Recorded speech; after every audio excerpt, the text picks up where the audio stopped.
Well, hey there team, welcome back to the channel and welcome to my, I don't know, it's not an overview, it's not a review, my special video on Frostpunk 2. We're specifically talking about what's called the Utopia Builder preview, which is a closed beta running for about a week. So if you're watching this video right when it went up and you really want to get it, you can pre-order Frostpunk 2 and get in on this. Then presumably it's going to close up and we're not going to hear about it for another 2 months when it does come out. So this doesn't really sit in the review space that I normally do, but it still sits under worth your time, worth your money, because this will be a really good sort of community warning that this is not what you probably think it's going to be. Most people are going to assume Frostpunk 1.5, more Frostpunk 1, and I actually, honestly, I've been calling this for a very long time, saying that Frostpunk 2 is not going to be what you think it is, given all the sort of inputs that I've received. I've been speculating for this for ages. The groundwork being, this is from 11-Bit Studios, a brilliant indie publishing house, indie developer. Everything they do is brilliant, and they are allergic to sequels. This is literally the first sequel they're ever going to do. I mean, they do DLC stuff for core games, but they've never done a sequel, and they just do not do the same genre twice. Have a look at their lineup. Well, obviously Frostpunk is very well known, but Moonlighter, Children of Mortar, The Invincible last year, The Alters this year, and Indica. I'm probably missed out a whole bunch of stuff. This War of Mine, oh my god, how did I miss that? All brilliant games, all really different genres every single time. And I posited not that long ago that this, being that it's going to be on a larger scale, and a lot of the teaser trailers were sort of indicating political turmoil, that this would be less of a city builder and more of a political game, like a political management game, and that's exactly what it is going off of this preview build. In fact, I will go so much further, and to get, real conspiracy theory, I think the whole reason that we got access to this build is because Frostpunk 2 is a runaway anticipated game. It's probably the most anticipated game, at least as far as indie games this year. I think most normies, dare I say, that don't follow like 11-bit closely, like I do, for example, are in for a real shock. And this game is on a sort of one-way ticket collision course for negative review bombardment when it does hit the street in 2 months. And if it was me and I was coordinating the campaign, I'd do exactly this. I'd let people get their hands on it, I'd let press get their hands on it, and I would try and control the narrative and temper people's expectations. Because if this was a traditional beta and the game came out next week, it's going to get smashed. It's going to get review bombed by people that just wanted more Frostpunk 1. So that's sort of the setup, and that's the really important thing to take away from it. The next most important thing, it actually seems to be really promising and really cool, but I think some people, again, I've made my peace. I love everything 11-bit does, and I'm kind of glad that it's not just more Frostpunk, because that would have been out of character for them. But in a way, you may have to just reconcile that this is kind of not a Frostpunk game. In a way, it's a totally different political management thing. There does seem to be a lot of throwback, lighter colony management stuff, using a lot of the same resources. The UI is very slick and clean, but kind of in a way, in its cool, smooth, stylized nature, it becomes a bit less readable. And this is the nature of comparing sequels. You're always going to compare this to that. So there's some callbacks, with the heat systems, food, all that sort of stuff. There are some new things like goods, but a lot of that is secondary to what is a fairly accessible political simulator. Now also, let's be clear as well, so far it seems that it's not trying to inject modern world biased bullshit, finger on the scale.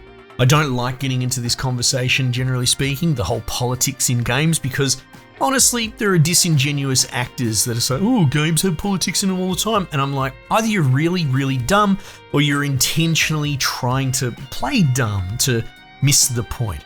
This game looks promising in that it looks like you can sort of pick your political angle, and the game's not going to preach to you and tell you whether you're right or wrong. The political aspect of the first game was quite interesting. Through survival, you could go in very extreme dictatorships and just hardcore sweatshops for kids and all this sort of stuff. Some really pretty hard decisions, but it never really judged you because you're trying to make it in the new world. And that seems to be what's happening here. At its core, essentially there are different factions or communities or whatever you'd like to call them, and you have a sort of democratic council made up out of 100 members, And so depending on those communities, that's going to sort of stack the odds of passing laws, and certain laws will kind of have variance.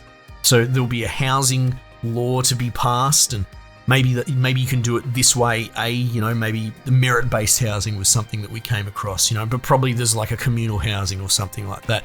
And certain factions are going to favor certain law variants. And so if you just want to push the law through, roughshod, you're sort of just throwing it at the community and letting the majority win. You can sort of leverage with negotiation, making deals, backroom handshakes. It's not super complicated, but it's there where you can essentially have to trade off potentially with the factions you don't really like. Because if you don't appease everybody, your laws aren't going to get through. You're going to have entire districts go on strike in protest, which was really fun. We put some episodes up on the channel and had a bit of a play. It was cool, the game throwing that spanner in the works, the faction I really disliked and didn't want to deal with, but they just said, tools down, fuck you, and fuck me, I guess, right? So I had to appease them. I had to repeal something, and then the little individual dudes in the city started saying, well, what's going on with the, what do they call you, the steward? If he's going to capitulate to, his ideological opponents. That's very cool. It's very nuanced and interesting. But like I said, I'm going to love this. I'm pretty sure. I'm probably going to review it. I think a lot of people are going to smash it and hate it because it's not Frostpunk 1. And also it is dipping its toe into that sort of political space. Even though I think it's handling it deftly without planting a flag, it just happens to be politically themed as a concept, as a build. I still think that's going to push some people away, and in a way I can kind of understand it. Very much we are at a tipping point in game culture where people are just getting sick of any tiny little bit of finger on the scales, browbeating, preaching, anything like that. And it'll be interesting. I hope it survives and thrives and does well despite that. But it is interesting launching this game with this theme into 2024. It'll be fascinating to track, that's for sure. But look, so far, that's the core of it. That's pretty much the entire core of it. The laws come hard and fast, and it's all about deal making and appeasing. And as you sort of lean into certain, it's kind of obfuscated where different communities agree with you, probably personally. Like they'll be made up of lots of different tenets.